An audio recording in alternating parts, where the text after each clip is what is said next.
Hello, everybody. How are you doing? Hey, listen, are you in a scenario or need to be developed in this context of finance, struggling in any way, any form in your life, or want to take your finances to the next level?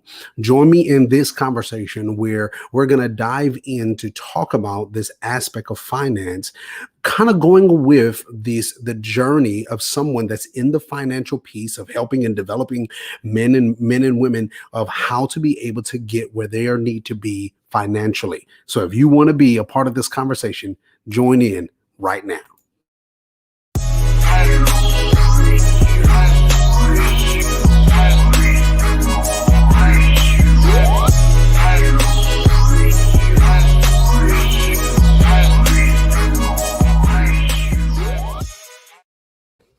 Hello, everybody, and welcome to the Focus on Greatness podcast. My name is Hiram, and on this platform, we are highlighting the ways that men can be able to experience greatness within their everyday lives.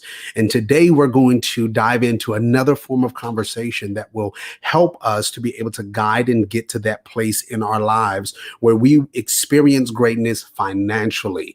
So today I brought on a special guest of mine that I believe is going to help give us the insight, give us those highlighted moments that will help us to experience those things called greatness in our financial realm. So do me a favor and welcome the one, I call him the one and only, my big brother, Dr. Nate Dunlap. How you doing, sir? I am well. How are you? Can you hear me? Great, sir. I can hear you fine and well. Yes, sir. So excited to have you on. Excited to have you to be a part of this conversation. And do me a favor, for this is not your first time on the platform, but I want to make sure that for those that do not know who you are, please introduce yourself to the people, and then we'll dive into our conversation on the night. Absolutely. Thank you once again, Hiram, for another opportunity to be back on this wonderful podcast. You're doing great things. I was born Nathaniel Dunlap Jr. I'm a product of Philadelphia, Pennsylvania. Have been around this whole thing of what we call possessions, resources, and finances, or PRF, going on 13 years now. And we came into this space of dealing with finances because of pain and issues that we've seen in the church. And so, there's a lot. I got a couple of degrees. It's kind of hard every time somebody asks you to introduce yourself. But God has blessed me to have obtained a couple of degrees. One is in theories and practices of conflict transformation, which really kind of sets the stage for why I do the work in the ministry in which I'm doing these days. Mm-hmm. Yes, sir. Well, let's do this because one of the things that I shared with you that I wanted to do tonight is to kind of have a conversation, because sometimes what I believe is that when we start to take the time to give people or go through our journey, there are some things that's in our journey that sometimes people can be able to see themselves in. And when I think sometimes, surely as a man, sometimes we can feel like, hey man, no, I gotta keep putting on this, per se facade to show that I got everything going on, nothing's going wrong. But sometimes what we're looking for is that commonality in somebody else, another man, another person that we can be able to say and see, okay, I can see myself at that point of your journey. So I can see how I can get to where I need to be, or where I can be able to take my finances and my life to the next level. And so I want to kind of see if we can take this from the top. How about that? We can kind of take it from the beginning. And I want you to kind of take me back to Philadelphia. Take me back to the young man before he became the doctor. And before he gained some degrees. Oh yeah, we're gonna take you back a little bit tonight, sir. Because what I want to learn is I want to learn the stages, and I think that's going to be helpful to understand. So when as a young man back in Philadelphia, were you raised with the context or with the ideal of finance? Um, no. Um, Okay. what I was raised was that yes, you have to work hard for the things that you want in life. My mother, I saw her work hard all her life. And Hmm. so going back to my street days of Philadelphia, I can remember there were some very difficult times that we had Hmm. between certain family situations like marriage and divorce, right? Hmm. Um, that's a big one, right? Because when divorce occurs, it does a lot to disrupt the family unit, if you will. And Yeah. so when that hit that part of my life, because before then things were good. I didn't have all of the toys in electronic games and the tabletop games as Michael DeShields had. Hmm. He had three, but I had one. You know what I'm saying? So Yes, I sir. could play with his and we still be cool. Right. But when divorce hit, that was when things kind of got interesting because Mm. now there was a struggle. Right. And as that struggle happened, you don't understand why you can't have certain things as a kid. You don't Yeah. understand why the lights can't stay on. You don't understand why you have to carry a buggy down to the gas station with a can to get a couple of dollars worth of kerosene heat or Mm. kerosene to put in a kerosene heater, right? You don't understand those type of things. So Wow. so it was rough for some period. A lot of people, I mean, you're asking about it, but a lot of people don't get that because they're not concerned about that, right? Yes, sir. Um, and what it did, watching my mom, watching Rocky grow up, me grow up with them in my life, Hmm. it allowed me to be able to see things from a different perspective that you got to work hard for what you want. However, you got to work at a place and be at a place where you got to do it the right way. Yeah. Yeah. Right. Yeah. Right. I started working and I think I was about 14 years old, if I can remember, right? I Wow. was I was working at Kmart on Roosevelt Ave before I Mm. was legally allowed to work because Rocky took me up there and was like, he need a job.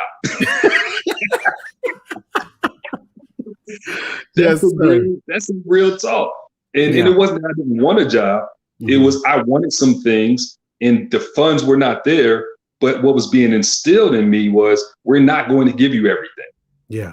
Yeah. That was the lesson. So I wanted money for this. I wanted money for that. I started working at 14, 15 years old and it worked and instilled this work ethic that I have today Mm. to be able to just grind, grind, grind, but grinding with purpose. Yeah. Right. There was something that I always purchased with my paychecks, whether it was not getting the free lunch and I get to buy the lunch. Right. Right. But that was my choice. Yeah. Right. When those shell top Adidas was out, I wanted the shell top Adidas. So I had to pay for them because that was not what they were going to buy. You know what I'm saying? So, um, and then as I started getting into the high school years even more, I started to realize that uh, life would be a little bit difficult in Philadelphia if I stayed. I was a good kid for the most part, never got in any law enforcement trouble. And I knew because of what was around me, because of the poverty, because of the crack, I knew for a fact that I had to leave Philadelphia if I wanted more than what I saw.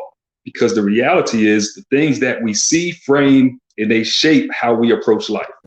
And I Mm. promise you, if it wasn't for the military, the reality is I don't know what I would be doing right now.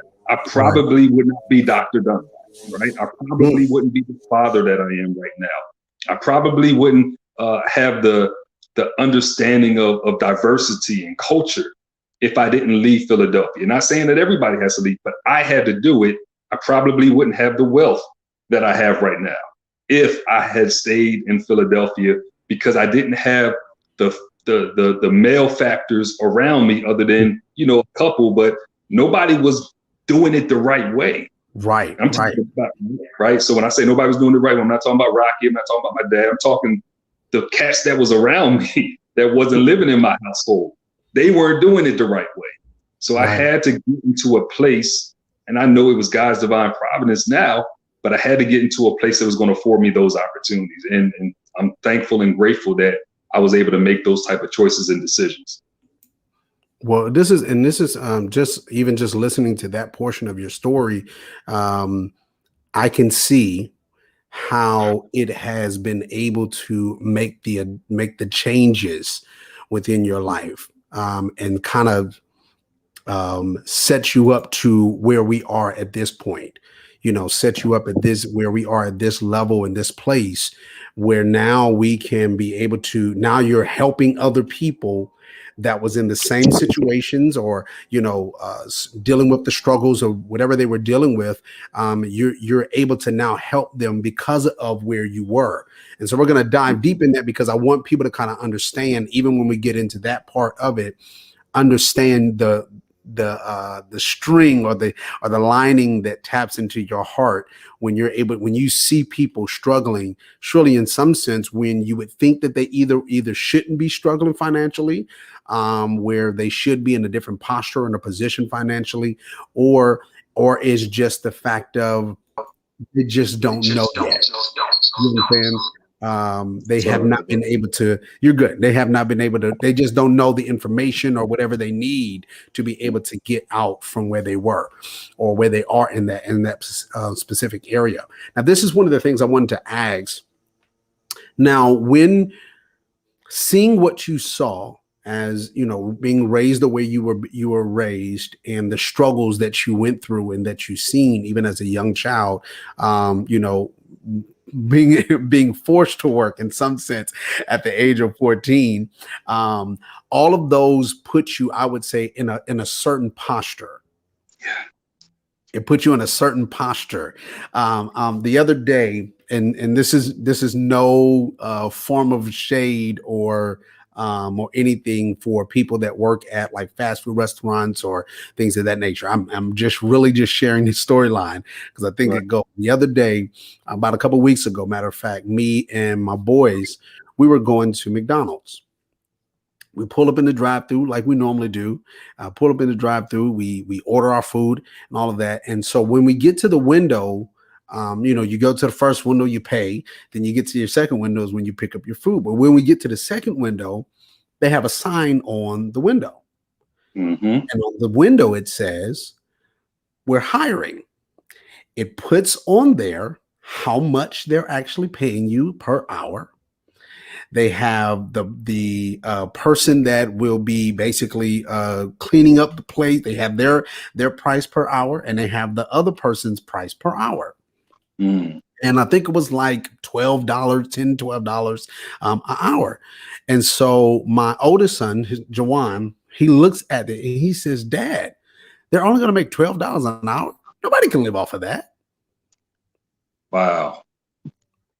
And and again, I'm looking at a 9-year-old boy that knows nothing about that knows nothing about the how much bills are, know nothing about rent or in his mind, just looking at this paper of the $12 an hour, he recognized at that moment, I can't live off of that.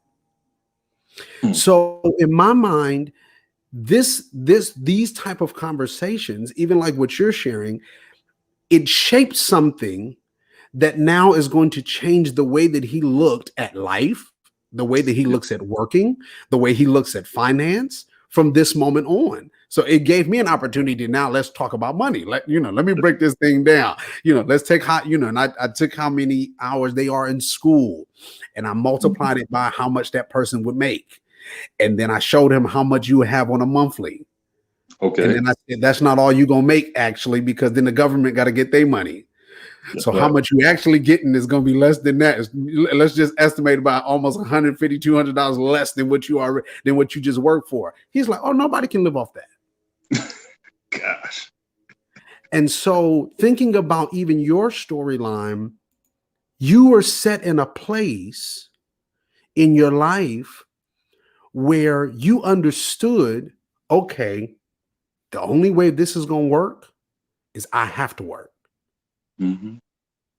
Mm-hmm. Now, this is at the age of 14, understanding the only way I'm going to not have where I can't have it, I can't have the water or I can't have the lights. Like the only way I'm not going to have is I have to work. Mm-hmm. So work equals not being here. And then what I do with what I get helps me not to stay here. We breaking it down simple. We're just trying to work this out, big bro. Now, this is a 14-year-old. We're talking to the 14-year-old Nate Dunlap. We're just talking to the 14-year-old Nate Dunlap that realized when he was pushed to go to work at 14 that this was going to help me not be there anymore. Mm-hmm. So now, moving from a 14-year-old that now understands not only is this going to help me not be here, but because now I'm looking and I'm seeing life different, I know me staying here is not going to help me get there either. Mm-hmm. So, so your way of opportunity was the military. Yes. Okay, so talk to me about that transition. So, you know, it's funny because I had the ability to go to college. Had the ability to go to college, right? Not like scholarships, but I was a good enough student that I made good enough grades. I was crushing it until I started smelling myself between sophomore and junior year, and but I still bringing seeds to the house. That was not something that Marianne was having. So at all. I did almost enough, right? But I got involved in Air Force Junior ROTC. I went to Lincoln High School in Northeast Philly. And the reason I got into ROTC was because I had like a D in biology in like the first 3 weeks. Like everybody was failing except for like 3 people. It was like, this is not for me. Mama gonna kill me. So I shifted, right? The title of your podcast is called Focus on Greatness. And a lot of times, in order to get to your place of greatness, you have to recognize certain things that's going to be barriers for you. So it wasn't that I wasn't a smart kid. It was, this is not my niche. Wow. Biology, physics, chemistry, that wasn't my deal, right? But I got into this ROTC and I realized telling people what to do, following orders, structure was the thing that I needed. So as I got in there, I excelled quickly into that. That kind of laid some of the foundation for me being amenable to go into the military. It wasn't my fallback. It was a realization that I don't really want to do this college thing, right? So I signed up to go in the military. My mom and Rocky, they signed me up. I mean, they allowed me to sign. They had to sign on the dotted line when I was 17, January. So I already knew when I graduated high school that I was leaving. When I left, I realized that now I'm on my own, that nobody gets to quote unquote tell me what to do except for these cats in this green big old hats, right? But I'm still on my own. And I had to grow up quick because as soon as I went into the military, I entered the military September 1990. By January, I was across the waters in Saudi Arabia for like almost a year. Wow. I had to learn to grow up quick. And it's amazing. It's kind of like, it's amazing because not that I only have to grow up quick because I had to be concerned about my life. I was thinking at those moments, some of those tough times, I could have stayed at the crib for all of this. But I was earning a decent paycheck. It was good money for me, but I didn't understand the components of how that money was broken down. I didn't understand what you gave to Lil J, right? I didn't understand that because so all I knew was I'm overseas and I can't spend the money. Sometimes God has to put us into a place where he's giving us what we need. And as he gives us what we need, he's also protecting and shielding us because I can't just go Amazoning. I can't just go Walmart, gift card. I couldn't do all that stuff back then. But when I came home, I was able to buy a car. I was able to buy a brand new car. Now, my mom would tell you, while I was in high school, all I ever talked about was, I want a car, I want a car, I want a car. And every time I looked for a car, I always looked for a used car because I had no job. I had no steady income. Now I got it. God made a way. And I can't act like, and we're going to be real on your show, I can't act like I did all the right things with my money. But from the beginning, it was a necessary thing that I had a vehicle. Let me tell you what I purchased. I purchased a 1991 Ford Festiva. Now, your viewers may not realize that I'm 6'2.5", right? But I could probably pick up a Ford Festiva right now in my strength days, right? So in that, my car payment was $182.75 a month. It was a stick shift, so I'm using the lowest grade of gas. All of these are economic factors that go into how you're living when you're living on your own that you have to pay attention to. I was living in the barracks, so I'm getting no extra money for eating, but I don't have to. So when you start looking at it, my pay wasn't great, but the benefits were. Folks got to understand that sometimes you're not going to get the paycheck, but you got to look at the benefits. And when you look at the benefit of a thing, the benefits may sometimes overweigh what you're receiving right now. But in the long term, oh yeah, God is setting that stuff up. And sometimes we got to realize it because again, it's about the transition. I didn't know how to save, but I had somebody in my life, my former supervisor, Farrell Mungle. He said, listen, I need you to put this money away in this particular account. I just did what he told me to do, right? And because I did what he told me to do, I had some money saved up over a period of time. Now, listen, this Reverend Dr. Dunlap ain't gonna act like I didn't go to the club. Listen, I did it back in the day. I did it. I had a lot of fun back in the day. And I realized that the money that I wasted having fun is money that could be sitting up in a Bitcoin account right now. Wow. Right? I realize that now. So hindsight is always 20/20. But we have to be willing to share things with people at their earlier stages. If I would have known some things at my earlier stage, even though what I've experienced makes me very effective at what we do with PRF, but I could be in a better position. Our children could be in a much better position. They're not struggling to hurt for anything now, but I said a better position. Right? There's a scripture that Jesus says, he says it in John chapter 10, verse 10. He says, I've come to give life and give life more abundant. Well, before you have the more abundant, you got to have abundant. And so I realized that, yes, I was living good, but I wasn't living in the more abundance. And that's why I go so hard with what I go to. So I know I've gone deeper into, but this whole thing with the military, it set me up for some things that I never thought it was going to do.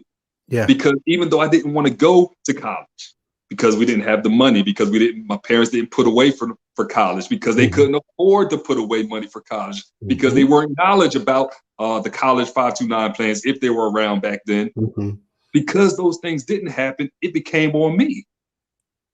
So guess what? I started going to college while I was in the military because they said the only way you're going to get promoted to a sergeant is if you have college, because your point structure has 100 points that's needed for college. So here I am not wanting to go to college. And now nobody told me I had to go to college. It was, if you want to get promoted, if you want your pay to increase, then you're going to need to go to college. It's as simple as that. So listen, I crushed it. While I had all of my fun, did things that my mama's listening to this show, but did things that my mama would never know about. Right. I still got my college education. I'm not advocating for anything of sin. I'm just saying I had to have that instilled in me, and nobody put it in me. There was something that I wanted to get ahead. I wanted something better than where I was, and I knew I had to do certain things in order to get it. Can I tell you why that military thing really set me up? I am blessed to have 4 college degrees. I got my first degree at Virginia State University. I got it in 4 years at a time when we weren't doing online. I found every way to get college credits in every classroom I could be in 4 years. Unheard of. That's not what happens back in the early 90s. Because I got an associate's degree, young people, that allowed me to get a master's degree, because you don't just go straight to a master's. Right. When I got the master's degree, that allowed me to become an adjunct professor. More money. because I was able to become an adjunct professor and have that master's degree. That placed me in a position where now I'm able to get in higher education. Because I went into higher education for a little while, or my first interest into higher education administration, I was positioned in the right place to find out about another job that took care of us once I stepped out of that particular role. Because I stepped out of that role, quit my job, went to seminary full time, that is how I met the person who paved the way for me to get my doctorate of ministry degree. So there's these steps that we have to take, and God does not tell you all the time, just like he didn't tell me. Right. He told me, I need you to just go, leave your family, your kindred, just roll out. Yeah. I didn't have all of that. And I wasn't walking with Christ throughout this whole period. So the military paid for 3.5 degrees. I didn't have to get some of my own money to pay for anything except for this doctorate of ministry degree. So when I tell people, listen, forget what they talking about. I'm going off now, but forget what they talking about on Fox or MSNBC or what your brother's telling you. You got to seize the opportunities from people that say, listen, you look at me, you respect me, you see me as a role model. Some lady said I was a mentor to her children. I didn't know it. They just see me doing the right thing. Right. So when I say, listen, I need you to do this, I just need you to do it because I know I had to figure it out, brother. Yeah. And I promise you, when I say that it helped financially, because if Nate had to pay for 3 degrees, I probably wouldn't have been able to afford it, man. Yeah. So God had his hand on that. Yeah. Well, I want to insert something, one for those that are listening, and those that are watching us at this point. I want to be able to share something I think is very important for us to be able to hear. One of the things that you just mentioned was that there were steps. And I think the wonderful piece about why we're having this conversation is because sometimes you can be able to shorten the steps when you learn from somebody that has already stepped. They've already been on the journey, so they're telling you ways, per se, shortcuts that you don't have to go the long route or the longer route. So for those parents that are listening, those that are listening that might be, an auntie or uncle, or somebody, the reality is the major piece that I wanted to do in this conversation is to be able to draw these points out. Is the reality is we all come from some form of background.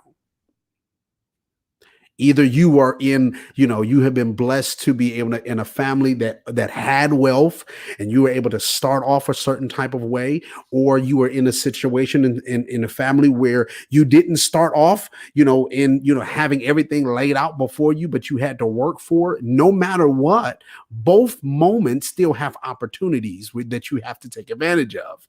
So the reality, even in this is, and I'm loving this, is the transition of you moving from Philadelphia to then being able, by circumstance, fall into a place where it learned and helped you to get the discipline that you needed from in high school, to then catapult you or move you into a place, into the military, that would take you from your comfort zone, but to be the middle place to get you to your destined place is something that I think all of us need to be able to realize. The reality of it is if his father would not have told him to work at 14, he might not have had the drive nor the push to continue to engage. He might not have had the moment of saying, I can't stay like this. Because let's just be honest, there's a lot of people that's still in Philadelphia. Can I share something with you, brother? Yes, sir. Please do. A brother that I grew up with, we were best friends, all through high school, even into my military days. This cat had it all.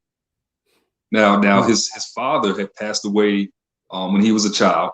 And so he got a check for, Social Security. And so he had nice things because he had that income that was coming in and it went really to him. but he also was our pitcher in high school. He also was our point guard in high school. He also was our quarterback. He had a lot of opportunities to leave Philadelphia. He had opportunities to go on the West Coast and play ball. He had his choice of what type of ball he could have played. But he didn't want to leave home. I got to say this. He didn't want to leave home. And so since he didn't want to leave home, he didn't have a bad life, right? He didn't have a bad life. It was just different. Yeah. And so when I looked at all of the things that I've been able to accomplish and all the places that I've been able to go, I think about all of the places that I could have been going to sit there and watch him play a game in a pro somewhere, right? That's my man. Right. Yeah. Like, man, you robbed me of that opportunity. So I say that because one of the things about these steps, brother, is we cannot be scared to take the next step. It's a course, or part of one of the courses that we teach is called financial healing. And one of the lessons is called 10 steps to financial healing. And listen, I'll share it. The reality is there's a biblical character that we use, right? A story, biblical story. And there was an individual who had to leave one place because what he needed was somewhere else. The truth of the matter is it wasn't his mama, his daddy, it was some other person that said, hey, your healing is over there. Your healing is in Coppers Cove, Texas. I know that you in Philly, but your healing is over there. Yeah. As he set out for this journey, there was a series of obstacles and different twists and different turns before he got to the place. You may know the story. I'm not going to say it for the Bible reading. You may know. So when he got to that place, guess what happened, y'all? The person who he encounters was not the person who had his healing wrapped up in him. And he gets upset. Right. Because it wasn't within. That was another opportunity for him to just go back. But the beauty of that was he had some people around him. There was some people with him along the way on the journey. It was like, listen, as powerful of a man as you are, you tripping about this? Right. I done seen you do more in battle. Yeah. Because a lot of stuff is in our minds. I had this conversation with somebody earlier. This stuff is in our minds a lot of times. It's the stuff that's painted. It's the stuff nowadays that's on social media. So if we listen to the wrong voice, then we can't get to the destination because it will cause us, and it has caused some of us to say, you know what, that's not where I can be. I can't live outside of my own city. I got to stay here. Nobody needs you there. Right. Bruh. Go ahead and take the opportunity. And again, he didn't have a bad life, right? He had really great jobs, but I know that there was more there. So I don't want anybody to miss that part of don't let others be the ones that prevent you from taking the next step. Secondly, don't let your own thinking. It ain't the devil. It's your own thinking, because before something gets into your heart, it gets through your mind, it gets through your eyesight, it gets through the things that you see and you hear. So, I need somebody to hear that. I don't know who it is, brother, but I need somebody to hear that. Don't talk yourself out of some good opportunities. There's a lot of jobs right now that are open. And the truth is, you don't have to stay in that job for 50 years. But right now, there's a lot of good opportunities. But what I can tell you is, I can promise you this, a lot of those opportunities are not going to remain open. Yeah. And the beauty of this is, while they're there, there's people that can get into jobs right now that you probably wouldn't have got into 13, 14 months ago. Right. You got a criminal record. There's some folk that need folk to do some stuff right now. And they're willing to say, before where they were holding folks back, we'll take everybody right now. Yeah. So I got a book called Seize the Opportunity. Seize the opportunities, because that's where greatness is. Greatness doesn't just fall in nobody's lap. You have to go out there and you have to get it. And you got to have the right people around you on your team, because that's what I had. I had a bunch of praying folks around me. I had supportive family members that didn't demonize me because I was getting my education, and the folks that didn't understand while I was doing what I was doing, I just kept on moving, and I came back to them as doctor. right? Yeah, yeah, yeah. Yes, sir. Yeah. Yeah.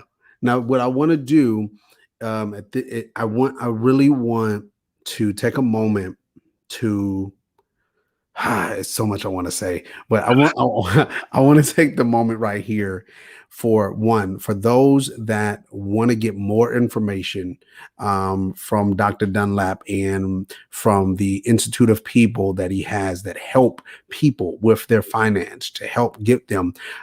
The description and information is going to be in the description below. You can make sure that you gain that and get that information. Please go to his website, get the information, get the help and the need that you need to develop. One of the things that I want to make sure that I emphasize, not just in this major piece, is if you feel like, how can I say it? If you feel like you've missed the time, you're Mm, too old to now begin. mm, You haven't taken advantage of opportunities. You haven't had the moment. You and you can look at, even through this conversation, you're looking and seeing opportunities and moments that you probably missed it. I want you to hear this. um, mm, he just shared a storyline about a man, which he didn't go deep into, about a man that literally had to go through a lot of different journeys just to get to his healing. mm. And I do want to add this, and this is a side note, is I didn't know he had a segment called Financial Healing, a part of his program, just for the sake of saying that. I don't want nobody think we had set this whole thing up. Wow. No, I didn't know it at all. I promise you I didn't. But there's another story about a man that was sitting in a specific place. He was sitting by a pool. We both know this storyline. He was sitting by a pool, and he had been sitting there for a very long time. He felt like he missed a lot of opportunities. He felt like he missed a lot of moments to get the healing that he needed. And it Mm, just took one conversation with a man mhm, that said, the thing that you're waiting to get into is not the thing that's going to heal you. But the thing that's going to heal you is you to get up now and start working. mm, Now, I don't want you to wait for it. I need you to get up now. If you want the change that you say you actually want, if you're tired of being in the position financially that you are in, if you're tired of seeing family members in the posture and the position that you see them in, this is your moment of saying, I got to get up mm, and I got to move. I got to do something different. Now, if you're also the parent, I want you to hear it because we're going to deal with it. If you're also the parent that feels like I was in that posture and now you're listening to this conversation, you have another opportunity. Your opportunity is to change the ways of those behind you. come on. This is the moment where we shift atmospheres. Now, we're talking about greatness. We want to shift atmospheres. If you understood living the way I am living now is not feasible for my life, then it shouldn't be feasible for the ones you're raising. Mm, So let's give them the opportunity to be able to get whatever education they need, whatever information they need, whatever development they need, so that they don't repeat the history that you've probably been living through. The reality is, and I'm gonna stop here. God, is so much. The reality is, these type of conversations don't happen. Majority of the time, these conversations don't happen because we don't know what to say.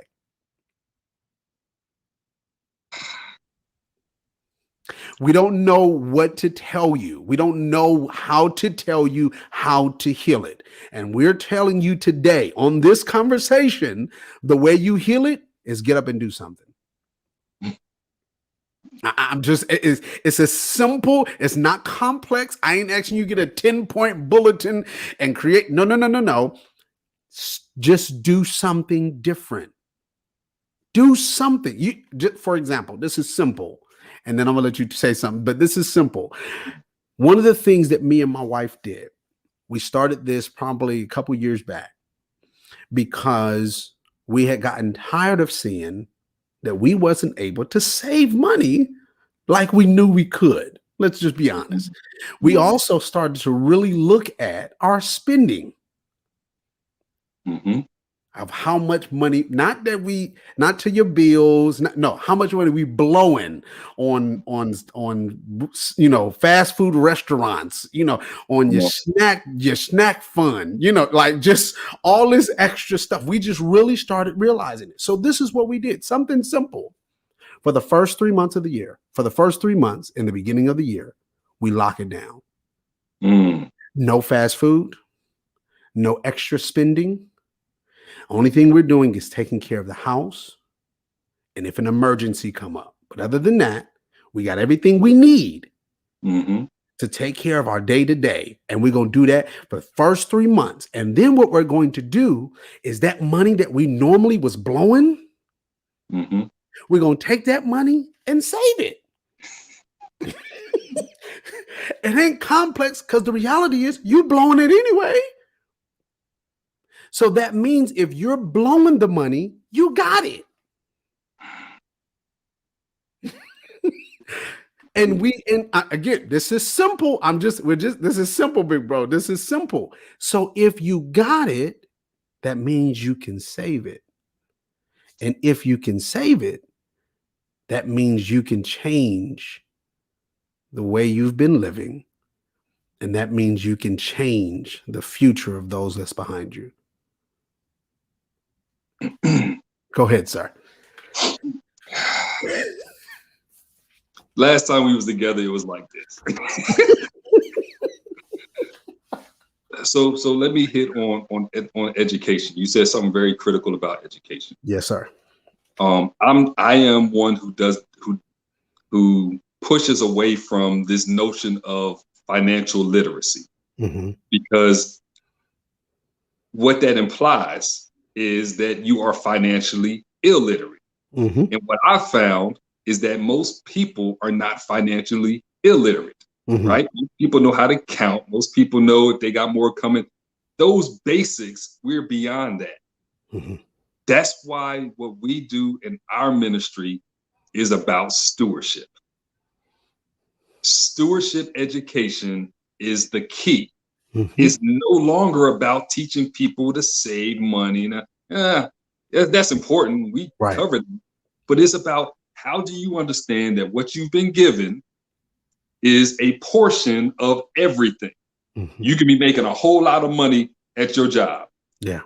You're not the only person that has the same type of job that you have, and others make more than you. Some make less than you. You have a nice house. I have a nice house. We don't have the biggest houses in the country, in the state, in the world. So we have to show people that you get a portion. That's why we focus on stewardship more than we do finances. It's in there though. Yeah. But how you are a steward. And so what we have not done throughout the church doesn't even teach biblical stewardship. Right. Let me back that up, Nate. Come on. Many churches do not teach on biblical stewardship. Yes, sir. Right. And I know this because of all of the biblical stewardship teaching that I've done, and people are not literate to that. So if you understand stewardship and how everything flows out of stewardship, when we teach people on credit and debt, we're teaching them stewardship principles. When I teach about planning and savings, we're teaching about stewardship principles. When we teach about legacy and inheritance, we're teaching about stewardship principles.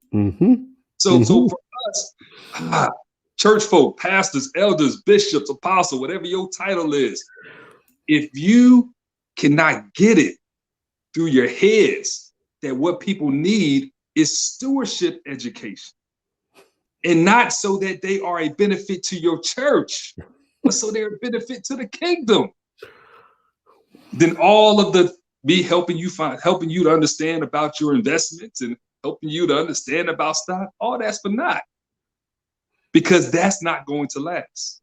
We have to teach people. That's why we do what we do. We have to teach people those things that are going to help them in every area of their life. Now, let me say something about families. I'm reading a book right now called The Rise and Fall of Black Wall Street, The 7 Key Empowerment Principles, Robin Walker. I've read a book on Black Wall Street before. I've seen, if you will, some documentaries, but there are some very profound principles that's there. And I looked at how over the past week and leading up to it, there was a lot of conversation about Black Wall Street. But you know what I don't see? I don't see people walking the principles out that allowed a Black Wall Street to be there. Listen, you can take the principles and we can take the principles and we can do great and mighty things in the kingdom. We can take the principles and we can do, I'm Black. So for those who are listening, those who can't see, I'm a brother, I'm Black. So we can do things in the Black community that couldn't be done necessarily in West Oak Lane, Philly, where I grew up. We have the resources at our disposal, but the question is, are you going to utilize the resources? Or are you going to try to build your own kingdom? Yeah. Oh, but hold on.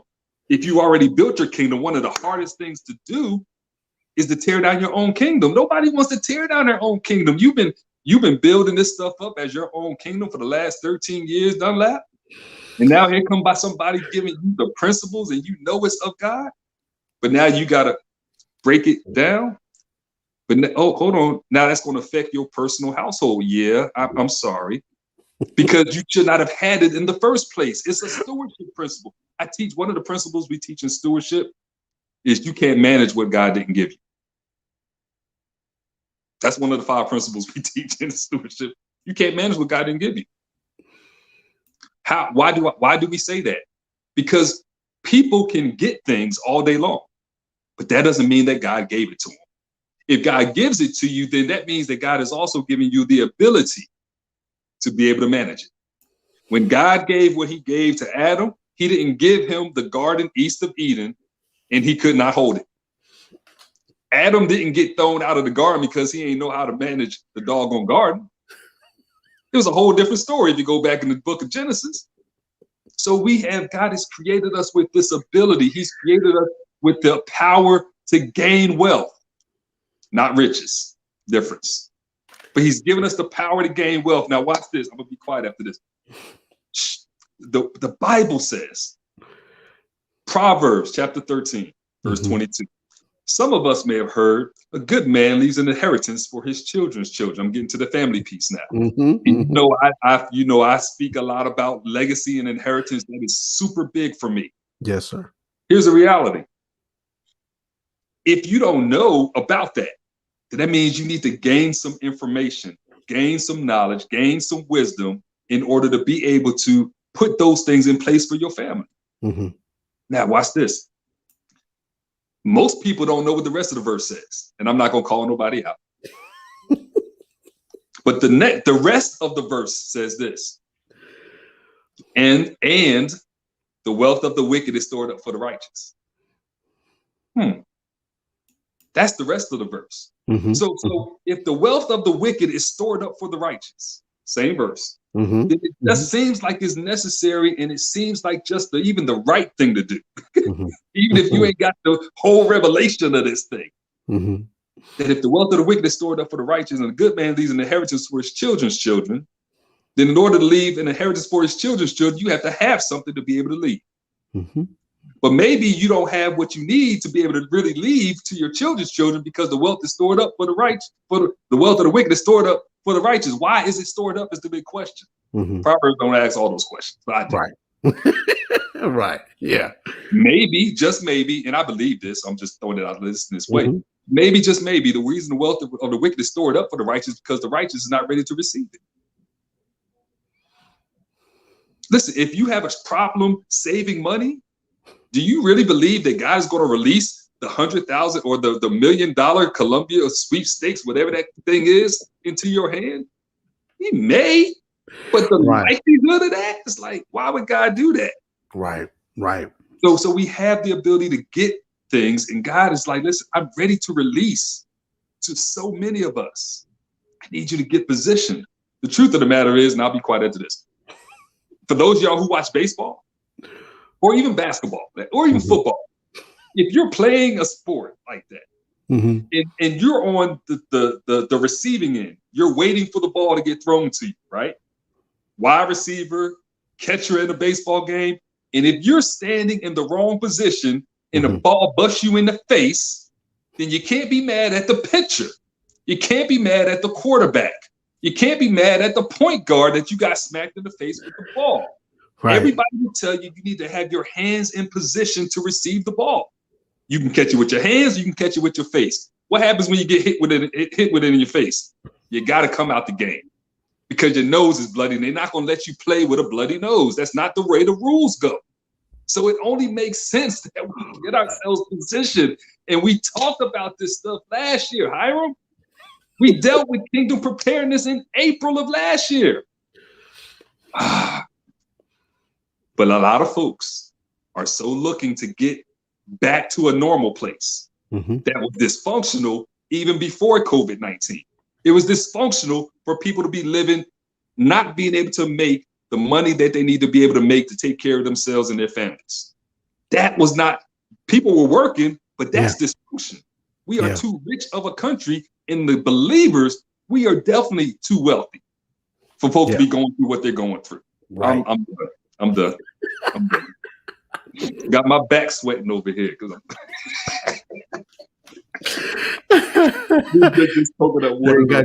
I got you all excited over there, Nate. I'm sorry, I be messing Hiram show all up. I just be going, but hopefully he know how to bring it back though. He know how to bring it back. He's good. God. All right, so one of the things that I want to make sure we all understand is this major big statement that Dr. Nate that you brought out: stewardship. The reality of stewardship is this: stewardship is taking care of something that someone else gave you. I'm trying to make it as simple as possible.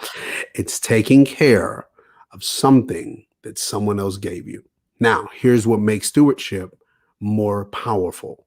It's not only taking care of something that somebody else gave you, but it's learning how to increase what somebody else gave you. So when we have this conversation and he makes this statement that it's not that we are illiterate when it comes to money. We just don't know how to steward well. The reality of what this says is we don't know how to take care of something that somebody else has given us, and we don't know how to increase what someone else has given us. There is a portion in the Bible. It's actually one of my mentor's favorite scripture contexts that talks about these three gentlemen that were all given something based upon the portion of what they could handle. When they were given this thing, the person that gave it then went on a journey. When he came back, he asked them, what did they do with what they were given? Two of them said, I flipped it. I was able to put some things in, put it in the market. I made some moves. I was able to increase it. One of them said, I did nothing with it because I was afraid. His fear was because you're a taskmaster as my Lord, that was his fear. But the reality is there's so many people that that I know, that we have talked to, that they're like the person that never did anything with it because they were afraid. They were afraid to either lose it. They were afraid to be able to take the chance of saving it. They were afraid to go after change. They were afraid. And there's so many people that are listening. There's people that I know that are watching, that you might be afraid. You might not be the person that has been able to learn and how to flip it and make it and increase what has been given unto you. You might be the person that says, look, I got it, but I'm just afraid of letting it go. So you hold it with a tight iron fist. And you live life with a tight iron fist and you never increase it. And there's two people. I'm going to just say this, and we're going in. This is a very good conversation. So we're going to wrap this up in a minute. But there's two people with the tight iron fist. Now, it's a sad scenario, but it's a scenario. It's reality. There's people that are actually making enough money to increase it. Mm-hmm. But because the mentality has not changed, you are making enough to increase, but you're still living like you have nothing. You still live like you're still in poverty. So you hold on to every single penny because you're afraid that if I let it go, that I might lose it. And so these are these categories of things. But what I also am talking to, or the person that we're also speaking to, and this is why I knew this conversation was going to be great. But the person that we're also communicating is the person that says, I actually do want to see, how do I take my money to the next? I do want to actually increase it. I do want to really dive in and figure out and find out how to be able to develop this. There's a book right now that I'm actually reading. We're going to wrap this up in a minute, but there's a book that I'm reading right now, and it's called Rich Dad's Guide to Investing. A very good book. I for anyone that is going into the context of wanting to learn about investing, I would recommend this book. And the reason why I'm saying this is because I know nothing about investment, but this book gets you to be in the place, into the posture and the mindset of where you will be ready to invest. Okay, hear what I'm saying. It gets you ready to invest. One of the things that it says is these three statements. These three words, and I'm going to wrap this up. I promise you, Nate, I am. But these three words, it says this, is you have to be these three things before we talk about investing. These three things: education, experience, and excess cash. Before we dive into investing, he says these three things. I'm saying it again for a reason: education, experience, and excess cash. Okay, these are three things that you need to be prepared. Hear this word: to be prepared to invest. You need education, you need experience, and you need excess cash. So let me ask, for those that are listening and those that are watching, do you have education on how to steward your money well? Now, for those that might be listening and you say, you know what, I don't know anything about the Bible. Guess what? There are places that teach you how to steward your money. One of the places is a gentleman that I actually have on right now. And we can give education. Hear what I'm saying? Education. Experience. Experience is continually walking in this context of taking the chance of being able to learn what I need to develop my money. Doesn't mean let me throw it in the stock market because I feel excited. No, nor is it because this is the hottest thing to do. Please don't do that to yourself because you'll hurt yourself. It's taking the chance of moving it from out of your iron fist to actually placing it in something that might gain interest. I'm trying to make it as simple as possible. And then excess cash. If you can get to a level of excess cash, that means, simply put, that means, and you know this just like I do, that means you have at least 6 months to a year worth of savings that could help take care of your household if anything happens. And you have enough excess cash from that point on that per se, I can take a chance. And it doesn't hurt my house. It doesn't hurt what we're doing. It doesn't hurt any of these things. Now, why am I saying these things? Because we're talking to a broad form of audience. And we hit the body. So I want to hit the body, and then I'm gonna hit the rest of the congregation, as we'll say it that way. We hit the body, so I hit everybody else. The reality is, here's the major struggle. The major struggle is in the body. I see cars. I see homes. I see flashing lights, but I don't know how you got it. In the world, I see cars.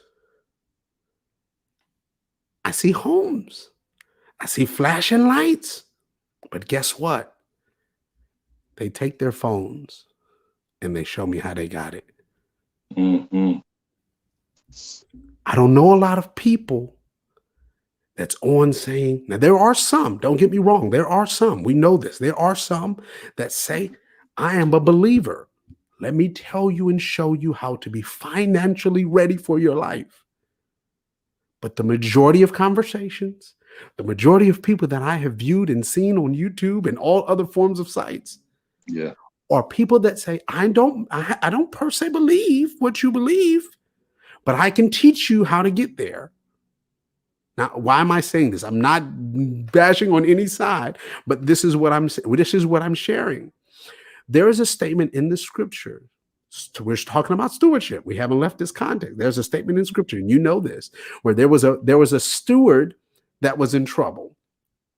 He made some moves to try to make sure that he was in a posture, in a position that after he gets fired from his job because he wasn't doing his job, after he put himself in a posture, in a position that when he gets fired, he'll have a place to stay. He'll have somebody that can still be able to take care of him. Understand the time. We understand all of those things. At the end of all of his trickery and all the things that he did, the scripture calls him a good steward. And then it makes this major statement. The children of darkness is wiser than the children of light. He's still talking about stewardship. He hasn't left the context of stewardship. What is he saying? There are principles that those that don't believe are living in, that people that say they believe ignore. The reality is, if you're a believer or non-believer, principles work. Right. God's principles work. There's a lot of people that are sowing into folks' lives because they understand the principle of giving works. It's not difficult to they understand the principles work. So when we're talking about this context of what we're dealing with in all of this, is I want y'all to hear me and hear this clearly, and then we're going to wrap this up. No, I ain't said that probably about 4 or 5 times already, but I just want y'all to hear this. This is very and vitally important that we all understand. The reason why I started with the conversation of wanting to learn his journey, which we had this is a great conversation, Nate, real good. But the reason why is because I needed us all to see we're all on the journey. There are lessons that you have learned on your journey that has placed you in the position that you're in today. There are opportunities on your journey that you had the choice to either go here or go there. We're all on a journey. You had a choice. Do I want to gain more and get this education so I can go up in rank, go up higher in life? Or do I just want to do the military thing? They can kiss. I got room and board. They're gonna give me some food to eat. This is better than where I was. Mm-hmm. Or let me continue to develop and grow. If you didn't hear anything else on this podcast today, I hope you hear these 2 major things.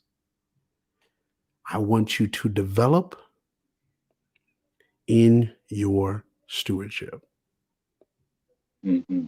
I'm going to say this again. I want you to develop in your stewardship. What does this mean?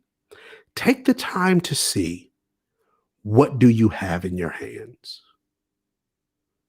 Take the time to see, not only financially, I want you to look at this. Take the time to see what you have. Your money, your family, your house, your cars. Take the time to see, what do you have in your hands? And then ask yourself, am I taking care of it well?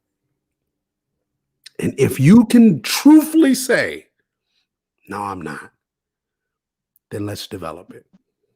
And if you need assistance, if you need help, again, you can be able to reach out to Dr. Dunlap and his team, because they will be able to help you to say, look, this is what you got.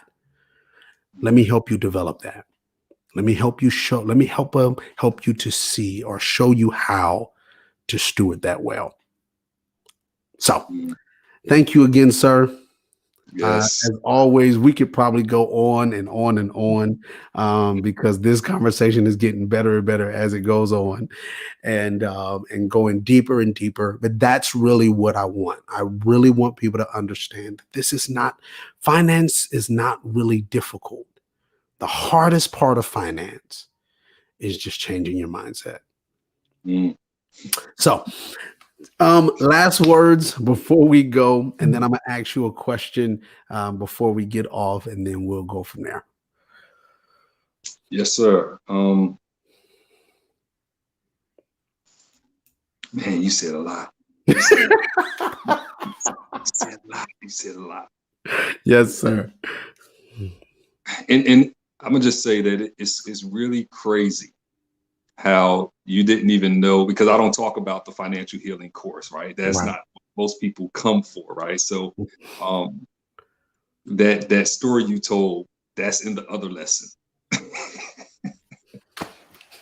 So since the Spirit of God is moving within this dialogue that we've been having, I know that there are a lot of people that just need to be healed financially.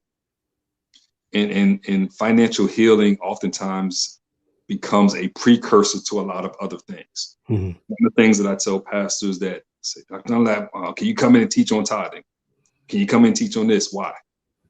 I ask the why question because I'm always concerned about ulterior motives, right? I'm always concerned about the people first. Every space that I'm in, everybody will tell you that, for those who don't know me, is we can be talking about affordable housing. I got you. People need housing. I'm concerned about the people, right? Poverty. Well, yeah, poverty has a crazy way of looking in different communities. I'm not concerned about how nice the community looks. I'm concerned about the people who live in those communities. Yes. Sir. So I think it's fitting. I think it's fitting that financial healing be offered to the members of your podcast that want it. So I'll get with you. Yes, sir. Yes, sir. We will determine, because we're in a couple of, we're coming into some critical months. Okay. I need y'all to hear me. I need you to hear me. Between now and September, starting between now and September, there's going to be a series of things that occur. Hear the prophetic voice. And it's not all revelation that I got today. It's because of some series of things that's been happening. People will start to struggle because of some things that's happening from a national level and from some regional levels. You don't need to be unprepared, because a lot of the handwriting is on the wall. You may not be able to see it, but just because you don't see it doesn't mean it's not about to happen. So it's best to listen to somebody that's looking out for you where you're not looking out for yourself or know to. So we're going to come together, Hiram and I, and we're going to collab on this financial healing. Yes, sir. To offer it to the members of this podcast. That's it. The second thing is we will be starting another cohort for our poverty redux initiative. That's going to be starting in July. We will give 5 scholarships to 5 people of Focus on Greatness podcast. So the bottom line is, y'all don't have to reach out to me, because it goes back to what you said. We'll give you the opportunity. Yeah. Yes, we need money to survive, right? So, but that's not the basis of why we do what we do. If you don't have the money for the classes, we can get you scholarship. But I'm not giving anything to anybody that does not stand up, take up a mat and walk towards me, who are willing to give it to you, right? I get in trouble with the board sometimes because I give a lot, but they understand that this is what we got to do sometimes, because we want people to be at a different position. So 5 of you will just be looking out on, and I'll get with Hiram. We'll figure out how to put it out there for the people. You're going to have to move quick, because that means you only have a couple of weeks before it starts, and you need to understand the commitment. There's something that I learned today talking with somebody. There's an opportunity cost. In the world of economics, there's an opportunity cost, and an opportunity cost is what you lose by being a part of something. So the time that I may spend watching the Sixers on Friday, just to say, right? The Sixers come on Friday, I'm going to watch them. I'm losing out if I decide to take a class, because I'm taking something else other than what I really want to do. But I know this other thing is what I need to do. So I'm taking the opportunity, but I'm losing out on some critical time that I could be spending somewhere else. When we understand that, and we understand that opportunities sometimes don't come twice, right? Nobody's going to be able to come back in August like, Hiram, can we get into it's going to be too late, I'm telling you. So seize the opportunity, whether it's PRF, whether it's some other godly ordained space. Seize the opportunity now, because in the next couple of months, when so many people's unemployment get chopped, we live in Alabama. And I know we got to go, but we live in Alabama.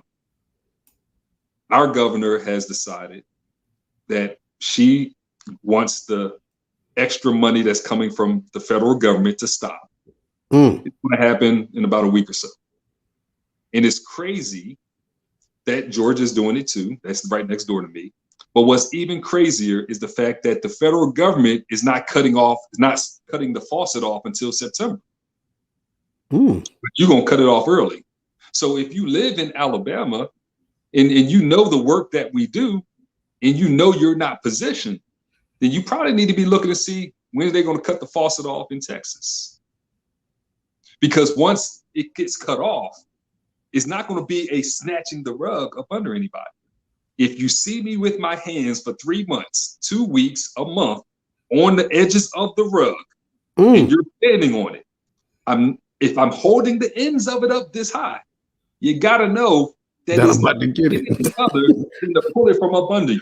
Right. So don't get caught up, right? We got to fight the right type of fights. And the right fight that we have to do right now, brothers and sisters, is positioning ourselves. When you position yourself, the opportunities that come, you'll seize those opportunities. So we'll get together. We'll get together and figure that out over the next couple of days or next week, because I promise you, we just want God's people. And again, it's not all believers. We want God's people. Everybody who was created in his image and after his likeness, after their likeness, we want you to be in a better position. And I deal with what I deal with every day. So I have a lot of information about a lot of folks not doing well, as they said, as my brother said in Nehemiah chapter 1. Things are not well in Jerusalem. Well, I could say things are not well in Killeen. Things are not well in Opelika. Things are not well in Columbus, Georgia. They're not well. So let's go ahead and do what we got to do. We're here for them, and that's it. We're going to be here for them. We're not going to let anybody fail who does not want to fail. And we're not, and we have to help people to be accountable, right? That's a big piece of what we do. We're not going to just tell you what you want. We're not going to help you get your credit straight so you can go and buy a house. That's not what it's about, right? We're going to help you to be a better steward. So when those opportunities come, because if you're saving up I'm gonna shut up, because you may be trying to save up your money to get your credit straight for a house, and somebody may give you a house. So what were you doing that for, right? Because now the reason why you were doing it, you're not doing it. And then you fall off on that. And the mission is you got to be focusing on some other things. All right, I'm done. Done. This has been great. Oh man, I told y'all this is a great conversation. So listen, this always has happened. This always Yeah. happens. And when I mean always, I'm talking about always. Anytime we talk, this happens. But I'm grateful for the opportunity of this conversation, but also the opportunity that has been laid upon your heart to be able to do for those that are listening and those that are part of the Greatness family. And most importantly, though, is I'm grateful for the warning. The reality is in God's love. One of the things I was just reading, actually, me and my wife were just talking about this. I'm gonna say this real quick to ask you the question, and we'll wrap it up. But one of the things that I loved about how Jesus did is Jesus told his disciples, these are all the things that's about to come. Mm-hmm. You're going to hear rumors of wars. There's going to be pestilence. There's going to be this. There's going to be that. There's going to be all of these things. But I need you to understand these things are coming. Right. But understand you'll be okay. like I need you to understand that these things are about to happen. But I need y'all to know I got you. So in this statement, I need y'all to hear the sirens that you need to hear at this point. I need you to hear it's coming. June 26th. He said, let me go ahead and give you a date. I need you to hear that it's coming. June 26th. I need you to hear it's coming. And I do not believe that it's by accident that this conversation needed to happen at the top of the month. Mm-hmm. I do not believe it's by accident. I do not believe it's by accident that literally we scheduled this a minute ago, not knowing that this was going to happen. So if all of these things have lined up the way it needs to line up, that means that God understands that I'm giving people an opportunity. Yes. And I need y'all to also understand that means if God gives, I need y'all, it's a difference. It's a difference from when man gives you an opportunity to get a job. I get that. That's a blessing from the Lord. We get it. There's a difference though. When God gives you an opportunity, when he gives unto you a window, that means that he is prepared to do something in that window that you can't imagine being done. Again, the only thing you have to do is posture yourself in the right position. So in this conversation, and I'm done, in this conversation, we have been trying throughout this conversation to just get people in the right position, to get ready for what God is trying to do, because understand there is something coming. We talked about this, I think, last time that we spoke in our personal conversation and online. I believe we made this statement. And for whatever reason, it just won't leave.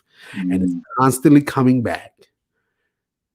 We are as like Joseph. And there is truly a famine coming. I will say this publicly and live. There is a famine coming. And God is trying to do, as he did throughout scripture, is posture his people to be in the right place. So when the famine comes, your house won't be hit. Okay, I'm not even going to be able to ask you this question because I can tell this is going a certain way. And I'll say this because I feel God is putting on me to share it. There is something that God shared with me some time ago, big bro. And he took me back to this same scenario of when the children of Israel were still in bondage, and they were in the posture of now being able to be set free. Right before they were set free or delivered, this is one of the things that end up having to happen. Pharaoh didn't want to lose his grip. So because Pharaoh didn't want to lose his grip, God had to do something specific. God said, okay, you want to keep playing with my children? Let me touch yours. And the Bible says that he sent forewarning to the children of Israel. Hear what I'm saying? He gave forewarning to the children of Israel and said to them, listen, this is what's about to happen. I'm about to send a death angel that's going to kill all the firstborn. The only way you're going to be protected is you have to follow the instructions I'm about to give you. I'm telling you, go get this lamb, put the lamb's blood upon your door, and if you do not follow the instructions, I'm forewarning you, this death angel does not have the discernment to know who's mine and who's not. Mm-hmm. His whole responsibility in life is to kill the firstborn. That's his whole assignment, is to kill the firstborn. And the only thing that's going to move him from killing your household is if you follow my instructions. Now, this is what God, and I'm going to say this and I'm done. This is what God shared. And I don't know why I needed to go here, but I'm going to go here anyway. This is what he said. He said, Hiram, I need you to hear me. It wasn't the blood only that made the death angel move. And I said, wait a minute. No, that's what you said. It's the blood that did it. He said, it's not just the blood. He said, I'm going to tell you what it is. It was the obedience. He said, if they were not obedient to my instruction, because I'm about to tell you what the deep detail of this instruction is. I don't know why I got to go here, but I'm going to tell you what it is. He said, if they did not obey the instructions, they would have still got killed. He says, here what the power, go back and read it. I want those that are believers, those that are not believers. I need you to just go look at it just so you can know what I'm talking about. This is what he said. If you don't have a lamb in your household, I'm going to make sure you have enough to make sure that you take care of your neighbor. Hear what I'm saying? If you don't have enough in your household, I'm going to make sure you got enough blood to cover you and your neighbor, because your neighbor might not have it, but I'm going to pour into you enough only if you're obedient. So this forewarning that we're getting on today, mark it down. Today is June the 7th, 2021. I want you to mark it down, because what I want you to understand is what God is doing in this moment is he's giving unto us a warning. And he's saying there's a famine coming. And I'm telling you what to do now before the famine comes. And if you're not prepared, I'm telling you with all heart, my sincerity of heart, if you are not prepared and you get hit, don't blame God. Don't sit back and say, why would God allow this to happen? Because he's telling you now, so it won't. I'm telling you, he's telling you now, so you won't get hit. Understand, this is how powerful this means. This means when the release happens, just like then, there was a release that happened, and everyone heard the same cries of parents that woke up the next morning. Everyone heard the same murmurs and complaining of the people that they woke up the next morning near their dead firstborn. I want you to hear what I'm saying. They heard the taskmasters crying. They heard the wails of them. But the real question is, did they hear it next door?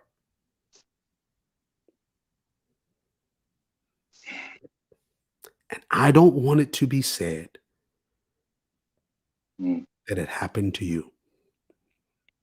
Only because you said to yourself, I got more time. Because reality is, if COVID didn't teach anybody anything, it should have taught you, you don't know what's going to happen tomorrow. We celebrated January 1st, ended off in a beautiful 2019, made plans of what we wanted to do for the summer. We was excited. We were ready. And March knocked at your door and said, are you prepared for me? Are you prepared not to go into grocery stores and not be able to buy the foods that you normally got? Are you prepared financially that you might lose your job and now you have to figure out how you're going to make ends meet for you and your family? Are you prepared to lose your loved one and then live with the pain that I didn't get to tell you how much I loved you? These are reality pieces. So now God is saying there's something coming. And I love you enough as a great father as I am to make sure that you're prepared.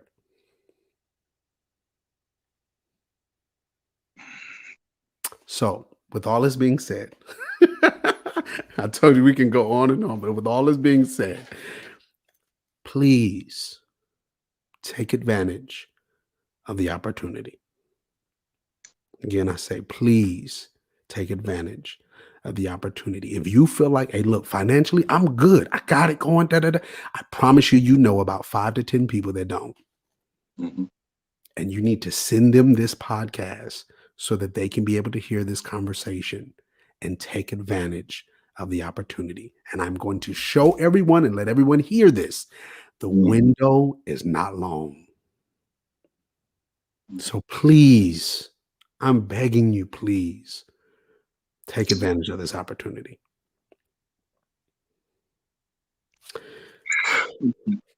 Can I Please do. Go ahead. And then we're going to wrap it up after you. Go ahead. You brought up Joseph. Yeah. And so I need to say this for believers specifically. God did not give revelation to everybody about the famine. Nope. There was one person who spoke it because God gave him the revelation. The revelation was not given to the people. The revelation was given to leadership. Leadership had enough sense to say, you know what? This is what you're saying from this God that you serve is going to keep us out of trouble for a while. Yeah.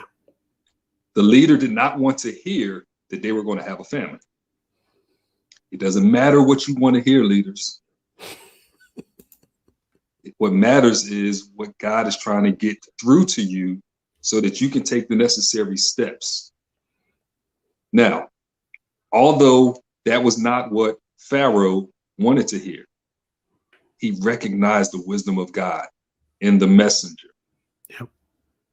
Pharaoh did not have this pompous attitude. Now we're talking about two different Pharaohs. We're not talking about the Pharaoh who enslaved the children of Israel in Exodus. Right. Yeah. So for those who may not know that, he did not have this pompous attitude that I am the king.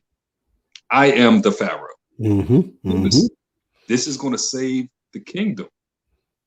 And so I need my I need my fellow clergy. I need my pastoral friends and colleagues to realize that just because God did not reveal what we're talking about to you, that the revelation is still for you and the people that you serve. I need leaders to understand that you have the ability to be one of two type of pharaohs. You can be the Pharaoh in Genesis, or you can be the Pharaoh of Exodus. In the first book that I authored, Don't Leave Me Like This, I have a chapter called The Spirit of Pharaoh, chapter 2. And when I talk about the spirit of Pharaoh, I'm talking about all the times and opportunities that Pharaoh was given to get it right before the situation came that you just mentioned. So you have a choice. Now, the people actually suffered greatly because of what the decision that Pharaoh made. Now, with the first Pharaoh, do you listen?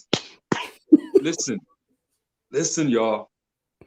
There was something that happened when they were receiving a portion. Don't talk about tithes to me, y'all. I don't want to hear it. But there was a portion that was held back of what people earned. It wasn't even a tithe. So let's go before that. There was a portion to put back so that they had it because the wisdom of God, the revelation of God said, there's a famine coming. Hold up for 7 years while you have it, so that in the 7 years that there's a famine, you can eat. Now, a famine is a very big thing. It's a big deal. The reality was the money that they saved up, everything that they saved up in Egypt, still did not take care of them through the famine. Now, watch this.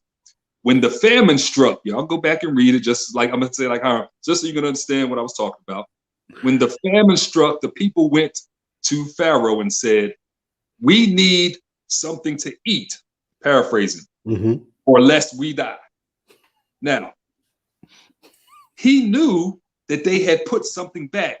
As a leader, you got to know that there was something put back. If you are a leader and you don't know where your people stand, you don't know if 90% of your people are the 90% of the people in the country that don't have more than $1,000 saved up, and I know it's probably less because of this COVID time. If you don't know that, then follow the wisdom of God. But here's what Pharaoh told them. When they said, we about to die, this family, and it wasn't even the severest part of the famine. You know what Pharaoh told them? Go see Joseph and do what they tell you. So listen, I'm telling you that if I tell you to do something, there's enough people out here that have done the things that I've told them to do, not in my own mindset, not in my own wisdom, not in my own revelation. It's because of the things and the lessons and the teachings that God has placed in us is there for you. So if I tell you, for example, one person has said, I want to put $1,000 for 5 months on a credit card so I can pay this credit card off in 5 months. I said, how much money do you have saved? They told me. I said, so if something happened, you're going to go back to that credit card. You're paying it off early because you're tired of paying 24.99% interest. So here's what I would do. I would not pay them $1,000. You're not struggling. Pay some on your credit card and put some of your savings. I'm going to let you figure it out what it's going to be. I'm not the guy you come to tell you what you want to hear. I'm the guy that tells you what you need to hear. They did that. They went and consulted with God. God gave them a better way. Even though I said, here's what I would do, but you're going to have to figure it out. You come back to me and tell me what you're going to do. That's wisdom. Yeah. And we can have a lot of people that are in a much better position if they just do what the Lord is trying to get them to do. So here's another thing that I'll give, and I'm done. One of the things that we offer at PRF is we offer consultations. So in that, so we're going to do 3 things. We're going to have we're going to have individuals who can be a part of the poverty redux. We're going to have the other thing I mentioned, I lost it, but the third thing is we're going to give people some consultations, because sometimes all it takes is a conversation. We're doing a great thing, and I believe God is pleased with what we're doing right now. But after that, you got people thinking. They're listening. They're like, hold on. And so if you need the consultations, then you'll have the opportunities to have the consultations. We got to get people talking about what's going on with them right now, because when the famine comes and they don't know who to go to, or they're scared to approach the Pharaoh, then that's going to be a little bit too late. June 26th is y'all day, Texas. Yeah. So it's so much I want to add into it, but I don't want to prolong the time. So I will say this. I will say this to everyone that's listening again. Please, please, please make sure that if you have heard this and this is needed for you, then take advantage of the opportunity. If you are in a scenario where you say, I'm not in that posture, I've been diligent, I did what I needed with my finances, then please send this information, send this podcast, send the link, send the information to someone you know that needs this help. Because again, we don't have a long window, we don't have a lot of time, and the scenario is this is real. The famine is coming, like it or not. The famine is coming, and this is a large responsibility for all of us. We are responsible for the things that God shares with us, one way or another. If you want to obey it or not, you're still responsible for it at the end of the day. So, thank you so much, Nate, for coming on, for being a part of this conversation, for always helping the people and being able to give unto us insight, give unto us revelation that we need to be able to be in the right posture to steward our finances the right way. I want to say something so bad, and it's like nagging at the back of my head. Because I'll say this because I know that this is something that you do. And so what I would say this, if you are a pastor that is listening, or if you know your pastor, I'm gonna be gentle how I say that. If you are a pastor, or if you know your pastor that needs to hear this conversation, please send them this link. Please send them this information. I am saying this part specifically because this is not why I'm saying that. I'm not saying it so that a lot of pastors can hear me and feel what. That's not what I'm saying this for. Being very honest, I'm not. I am literally saying because the reality of it is we are in a culture that more people listen to what their pastors say than sometimes what people outside of the building speak, even if what they're saying outside the building is correct. And so if we're going to change this context of how we live, we do have to make sure that as ministers of the gospel, I don't matter what your title is, we have to live what we preach. And if in the humility of everything, if I need assistance, even if you got to do a Nicodemus, come holler at your boy at night. We promise you we can still help. It's not I don't need no public thing. Give them Dr. Nate's information. Just hey, Pastor, I think you might need this. Check this link out. Let's see if we can get some help so we can help our people. If it's something as simple as that, let's make sure that we get the people help. So I love you all. Thank you again, sir, for coming on. This has truly been a wonderful, beautiful conversation. I personally, normally we do about 40 minutes to an hour. I think we probably went over that time. But I believe that this is needed. This conversation had to happen. So we will talk. And so we can find out what we're going to do and how we're going to help some more people. And I got some things I want to ask as well. So I love you all. Thank you, sir, again for coming on, being a part. For those that want to link up with him, get his information, please, it's in the details. You can go to his site. You can be able to follow him and reach out to him on social media. We have his information in there as well. Thank you all again. And remember, I'll be right here every first and third Monday at 6:30 p.m. Central Standard Time, where we are focusing on greatness. Love you all, family. Talk to y'all later. Bye-bye.